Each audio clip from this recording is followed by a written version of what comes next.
আমরা গেছিলাম দিদির বিয়ের রিসেপশনে, আর দিদিকে পুরো সাজানোর দায়িত্বটা কিন্তু পুরোপুরি আমার ওপর ছিল। তো তাই আমরা চলে গিয়েছিলাম অনেক আগেই দিদির বাড়ি। তো এমনিতে তো কনে যাত্রী আসার কথা ছিল সকাল 10টায়। তো আমরা কিন্তু তার আগের দিন রাত্রে ট্রেনটা ধরেছিলাম, আর ওখানে ভোর 4টেয় নেমেছিলাম। তো দিদি যেহেতু দমদমে থাকে, তো দমদমে দিদিকে আমি রেডি করে দিয়েছিলাম।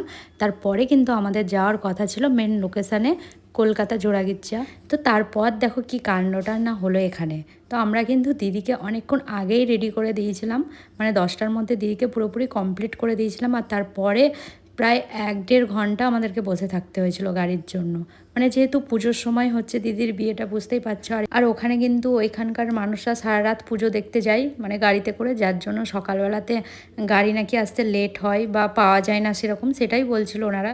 তো তারপরে আমরা দুটো আলাদা আলাদা করে ওলা ভাড়া করতে হয়েছিল, মানে অনেক মুশকিলে পেয়েছিলাম গাড়িটা।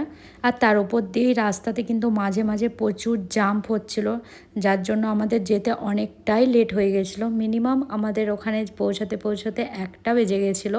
আর অলরেডি কিন্তু কনে যাত্রীরা চলে এসেছিলো বাসে করে, আর দেখো আমাদেরই অনেকটা লেট হয়ে গেছিলো যেতে ওখানে।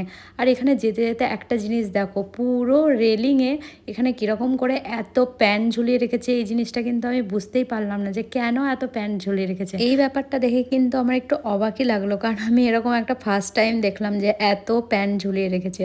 কী কারণে বুঝতে পারলাম না। আর ওখানে পৌঁছে আমরা কি কি করলাম সেটা আবারও তোমাদেরকে নেক্সট ভিডিওতে আমি দেখাবো। এখন টাটা, বাই বাই।